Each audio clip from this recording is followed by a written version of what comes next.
എന്താണ് ഉടനടി പ്രതികരണം കിട്ടാത്തത്, വ്യത്യാസം കാണാത്തത്? ശ്രദ്ധിച്ച് മനസ്സിലാക്കിക്കേ. ഈശോ തമ്പുരാൻ കാൽവരിയിൽ പരമോന്നതമായ ബലിയർപ്പണം നടത്തിയിട്ട് ആ നിമിഷം ആര് നന്നായി? ആ നിമിഷം ആരിൽ മാറ്റമുണ്ടായി? ഒരാളൊഴിച്ച് ബാക്കി ആരിലും ഒരു മാറ്റം വന്നില്ലല്ലോ.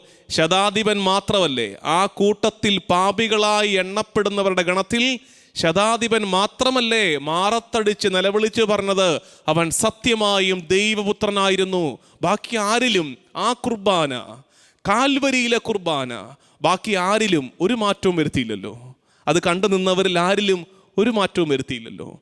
ഉടനടി മാറ്റം വരുമെന്ന് വിചാരിക്കരുത്. ദൈവത്തിന് ഉചിതമായ സമയത്ത് നീ അർപ്പിച്ച കുർബാനയുടെ വ്യത്യാസം നീ